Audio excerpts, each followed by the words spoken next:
What's up, everybody? My name is Jack.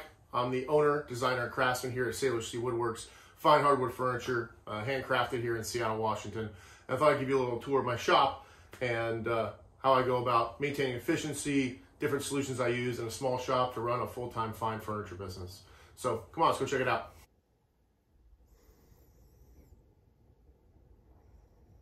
So let's start down here by the garage door, kind of the main bulk entryway in and out of the shop. Certainly raw lumber is coming in this door and finished pieces are going out. Allows a lot of flexibility and certainly a large area to get things through and move these big pieces.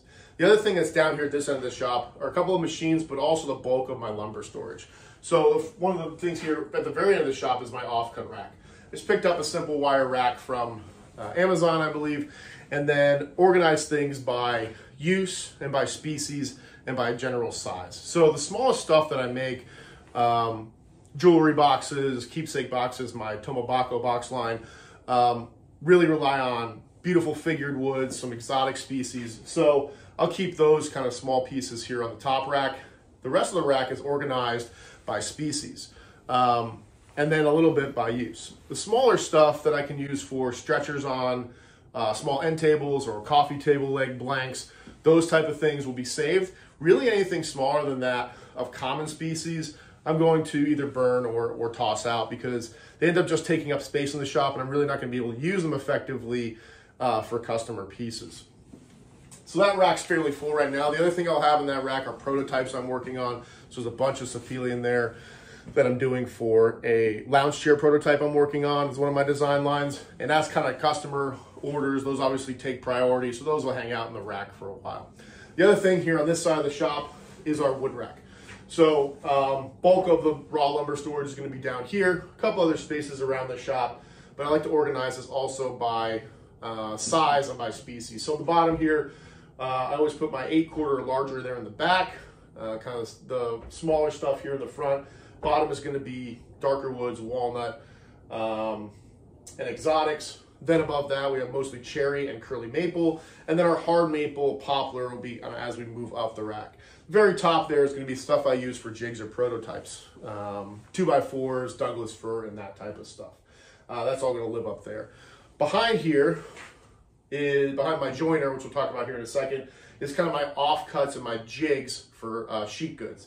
I'll keep those small offcuts of sheet goods for jigs around the shop, bottoms of drawers or bottoms of jewelry boxes, or different options for those. Those will kind of live back here. Also some short, thick blanks of either 8 or 12/4 walnut, stuff that I can come back and resaw for jewelry boxes or for stretchers or for accent pieces on different pieces of furniture. Down here, a couple other things. One, my P-Flux 1, big dust collector. This is the HEPA version. The C-Flux is the same machine, but without a HEPA filter. And when you're spending 60+ hours a week in the shop, taking care of your lung health is vitally important. There's a study a lot too long ago that showed that lifetime woodworkers can lose up to 8 to 10% of their lung function year after year if they're not taking care of their lungs in the shop. And that fine dust is really what's dangerous to lung function. So you really want to have a really good dust collector and filter system to help collect that dust. You see over here on this side, I've got my joiner. It's if I just kneel down here, it's a 6-inch joiner from Powermatic. Again, some storage area under the wings. And the big important thing with this and with most of my large tools is that they're all on wheels or mobile bases. This one's on a Powermatic base, which fits this joiner specifically, but that allows me to do most of my small jointing in place where it's at. It gives me about 6 feet of work. But also if I want to joint larger boards for a dining table, for instance, I can easily roll this out, take advantage of the length of the shop, and be able to joint those larger boards here. Yeah. So this here is a Laguda 1412 14-inch bandsaw. Absolutely love it. It works phenomenally. But bandsaw does take up quite a bit of space in the shop. But what's great about a bandsaw is that the space is very functional. You know, the area it takes up is vertical. It's not too big of a footprint. Things on mobile bases or with their mobility bases included in a lot of these tools, like this bandsaw has a swivel wheel on the front. It allows me to maximize space, use it when I need it. When I need a longer space to work, I can do that, but then very easily I can put the mobile base down, put it back against the wall, and keep it out of the way. So moving on from the bandsaw, here is my hand tool wall. So like to get things certainly up and out of drawers, up and on the wall, particularly the way my shop is constructed. It's all 3/4 inch shiplap, and it's all cedar. So it provides a nice structure to easily secure stuff to the wall, which means that I can get my plane till, my planes up off out of shelves or out of drawers, get them for easy access here on the wall. I'm really a big proponent of using hand tools. I really enjoy that process, enjoy connecting with that part of furniture making. And this allows me to keep things off the floor. Certainly I've got my traditional planes, my wood body planes from H&T Gordon, and a bunch of specialty planes as well. Moving on, obviously I've got my sawtill. Hand saws, I think, are just a great tool to have, a great technique to practice, and something I really enjoy. Being able to reach for these for whether it's breaking down lumber with a benchtop saw, or doing precision work with, you know, a dovetail saw or one of these Japanese pull saws as well. Above that, got my mallets and other specialty tools from a cabinet maker's plane, which doesn't have anything in front of the iron, allows you to get right into tight corners, a little rasp, and you know, spoke shaves and those kind of things. A good marking gauge is the other thing I have here. I work with a Jessam wood saber, and then my kind of prized custom-made mallets from my uncle-in-law, Keith Holt. Moving along then, I have my chisel rack, keeping these nice and sharp, and I'll show you my sharpening station later on. I just really like to have all these hand tools easy to grab, easy to use, and something I think about, a really quality made hand tool is the same as a quality made piece of furniture. So something that's beautiful and functional, and you know, I like to show it off on the wall in a nice till or a nice rack. So this is where I've got most of my hand tools, easy to grab, to hit the bench. The shop's kind of the primary workspace, the hearth of the shop. Certainly, first and foremost is my table saw. This is a SawStop PCS. Not only is it a phenomenal saw, but for someone who's spending so many hours in here doing this full time, I think having the safety feature is really something that's important to me. Table saws are like kind of the #1 injury place in the shop. That's for a couple reasons. Certainly they're big, powerful tools, but also it's the place where folks spend the most time. So the most time on task and put the most risk there. So having something like SawStop was really important to me for someone who's doing this full time. You can see directly on the other side, my bench, which will show in a little bit more detail here shortly, is also doubling as my outfeed table. So I can run longer boards here. When I built the bench, I built it exactly 3/4 of an inch, or excuse me, 1/2 of an inch shorter than the table saw, so that I didn't have to cut miter slots in a beautiful workbench, but also I could run my miter gauges out straight through the other end, and they would run out exactly into the top of the table, of the bench there. Other thing I have in the fence here, so I'll show a little more detail, is a quick and easy storage that you can sit in the top of your table saw pen. This style of fence, it just allows you storage for quick grab things that you need while working at the table saw, certainly measuring things, but also controllers for different things in the shop, whether it's the air filters that are above my head here, or dust extractors and those type of things. So this is really kind of the centerpiece of the shop, certainly where I spend the most time here at the bench building furniture. So we're over here at my workbench that I built just about a year ago, and a couple of things you'll notice here on the wall behind me are measuring tools that are not in my apron, things I can quickly grab, whether they are particularly these two woodpecker squares, something I use frequently. I've got power here on the wall. I've got access to my remote start for my dust extractor. The dust collector is also on a controller as well. Also, this power obviously can plug in your sanders, your hand power tools as well. And then always got to have tunes in the shop, so I've got a little Bluetooth speaker. Other things I have against the wall here, other measuring tools from my combination squares to this really nice rack, which I'll show you a little up close here in a second, for just functionality of using particularly my sanders, being able to sand something, store them out of the way, move things around or reset pieces, and continue production. The other thing I'll have hanging on the wall here are jigs. So I've got back here my tapering jig. I've got a jig for installing my brass medallions in different pieces. And that's just kind of a nice storage area to get things off of a drawer, out of the way, and maximize space and accessibility. So I really like to have things not only on the wall, out of the way, which certainly helps floor space, but if they can fit into your workflow, they can really help improve efficiency and keep things kind of clearer, particularly on your workbench. So this rack, which I saw at Kim McIntyre's shop, McIntyre Furniture, not only stores my dust collector hose, which is connected here to this connection, and then actually the dust extractor is underneath the wing of my table saw, so that's saving floor space as well. But while you're working, keep this out of the way, working at the bench, you've got your sander, you can sand something, and then you can take it, put it right in this rack, keep it out of the way as you get your pieces reset. That's easy to grab out and go back to work.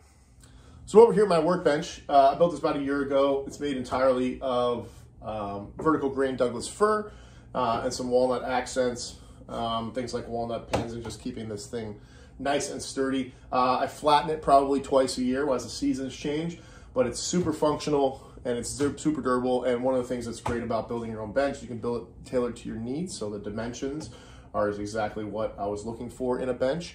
And also, it is sturdy on the ground. When you're working through hand tools, you need a nice, stable, supported base underneath you when you're working. And this thing is rock solid. It's not going anywhere. It probably weighs 300 to 400 pounds. A couple other things functionality-wise. First and foremost is my H&T Gordon Vise. I love this. It's made of aircraft aluminum and brass. It has brass threads in here, so it's super smooth. It's metal on metal that's precision machined. And I also like that it's not a large leg vise, which is typical for a Roubo style bench. I really like that it has incredible clamping pressure for its size, holds most everything I needed to hold, and obviously can be supported on the ends with another clamp if you need that. But I really haven't had any issues, even hand jointing or edge work on 6 foot plus boards. You can be easily clamped in here. This thing holds them rock solid. I also included a walnut backer on the inside here, so that's a little bit harder than the Douglas fir to help hold securely right on the end of this bench here. The other things that are on top of the bench, I'll show you in a second.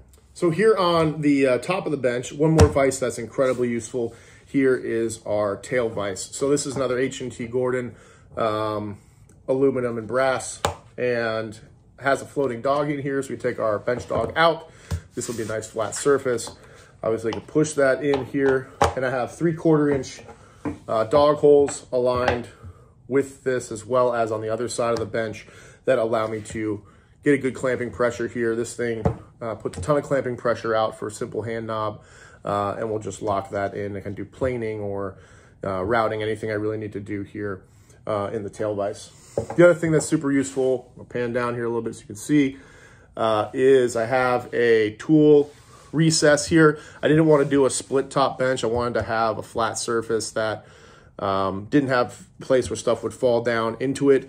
So I included a tool well, which allows me to put, things that I'm working on, whether it's chisels or whatnot, back in here and while I'm working. And then obviously, things like my hobby knife and writing utensils and stuff will live in here permanently. Easy to grab, and kind of that way you're not walking around the shop looking for things that you need when you're working. Last part of the bench that I included is more storage here. So I built a quick 1/2 inch plywood box to store. Primarily here on the bottom are various sanding nets from my Merca, nets that are not quite finished using yet, my tapes, epoxy, PPE, and basically a lot of finishing stuff from epoxy to things like cookies. On the top here are kind of miscellaneous things. I've got mason jars for mixing up finishes, different PPE from gloves to drop cloths, so I can use this full bench and table saw as an assembly area, and different clamping things, a couple of tools like my angle grinder I use for wood carving. And then in the back here is a bunch of dowels of various sizes. The other thing that is a huge use in the shop, baby wipes. Once you do a glue up, you can use a baby wipe to clear out the glue squeeze out. It just works extremely well for that. This is mostly a catch-all drawer for various things. My dado stack is in here and that kind of stuff. So another useful area to store things that I'm going to use more frequently or use less frequently, but want to have easy access to. So on the other wall, I'll have more storage right down here from our hand tools we just looked at earlier. This is where I'm going to store my big slabs, my very long boards. The ceilings in this area go up to 16 feet and allows me to store very long boards, but also something super wide and really thick that is going to take up a ton of space in the wood rack, where I can keep dimensional lumber up there. I'm going to go ahead and store that against the wall here. Other thing here is just kind of general stuff for the business. Whiteboard, upcoming projects, general notes, temperature. This shop is not insulated, but I do have some heaters in here that keep things manageable in the winter. And then the other thing here is my kind of paper rack. As I work through pieces, they'll be staged here in terms of my backlog, my production. And then as things get finished, they get stored for the year. And then those, at the end of each year, get packaged. I put them in a folder and put them in storage so that I can always go back if I need to access those renders and those designs. Other things here, obviously my beloved leather apron here against the wall. Easy to grab, easy to have access to. I'm aware of that most all day in the shop. Also because I can store things I readily need, whether they are my dust collector, remote control, tape measure, and little utility knives, but also this insert is really helpful for my quick measuring tools, my Paulini square, which I really like, and a quick tri-square, and then obviously my marking stuff, both a white chalk pencil and your standard number 2. So back here on the other side of the shop, on the other side of the table side, you can see the bench right back over there. I have my air filters here above me. I've got a large jet air filter, then a smaller Wen one.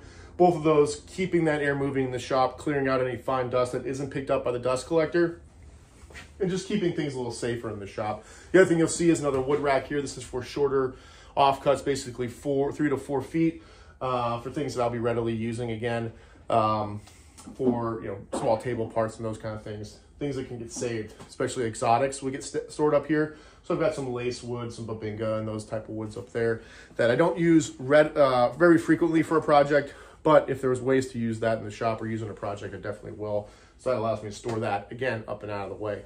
Back here on the wall, a couple more things. Heater, which blows at the bench. So it's a forced air heater. It works at 120 volt, which works really, really well. It's from New Air. I like that one a lot.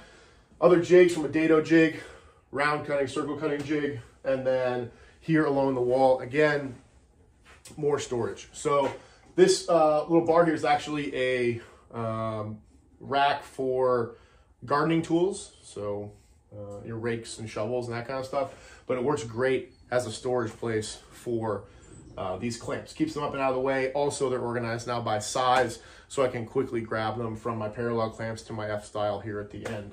And then again, keeping things up and off the wall. I have my tracks and my track saw up in this recess. Behind these clamps here, I have my stack of different table saw blades. I use a forest blade 99% of the time, a 42 tooth Woodworker 2. Use that in the table saw most of the time, but if I need a specific function blade, I can grab it up here. We're then going to move over to this side of the shop and we can check out. So here at this end of the shop, I've got a few more tools that I don't use as frequently, but I want to have access to and be able to use them effectively. One of the things you'll notice here is these two tools, my DeWalt 735 planer and my Jet mortiser. Both of those are on rolling carts, so it allows me to store them out of the way, roll them out when I need them. I can roll this planer down to the dust collector, get it plugged in, and also then have the full length of the shop for all of my planing. If you're working with a small shop, I highly recommend you put things on rolling carts. These are quick and easy to build, take about a half an hour or so to screw them together. And then you can even go so far as to create a flip-top cart where you can get 2 tools on 1 cart and double your space as well. I also have some areas here underneath the bench. I'll store my sustainers for different tools and to kind of just keep things out of the way. The other couple things over here are my rack of screws and fasteners, from tabletop fasteners like figure 8s or threaded inserts to various screws and hardware. Those can live up on the wall, stay out of a drawer, keep them out of the way. Then the last thing kind of behind my mortiser here are some of my sharpening fixtures, from my my whetstones to my flattening jigs and those kind of things. So this is kind of the last area of the shop. This bench here is a great staging area for projects I'm working on, and I set things aside to dry or even just to work on a few smaller things over here. I also have my sharpening station with my bench grinder and all my sharpening things, which I'll show you here a little more closely. And then on the other side, if I'll flip around here, this is my tool chest, got everything from my hardware, batteries, small power tools here, and then things are stored on this rack, which is super handy. From my various router bits to my hand power tools, and then all of my finishes down here below. That'll keep things out of the way and allow me easy access to those tools that I'm using more frequently. So I hope you enjoyed that little insight into how I work things here in a small shop. Again, I run a full-time fine furniture business out of about 300 square feet. Obviously would like to move to a larger space, but a little creativity, you can really take advantage of the vertical surfaces, things like rolling carts, getting your tools on casters, so that you're able to maximize and be creative about how you work in your workspace. And for me, it's just a pleasure to work in this shop. Love being in here and love to be able to work on beautiful pieces of furniture. So thanks so much for stopping by. Really appreciate all the support as always, and I'll catch you tomorrow in the shop.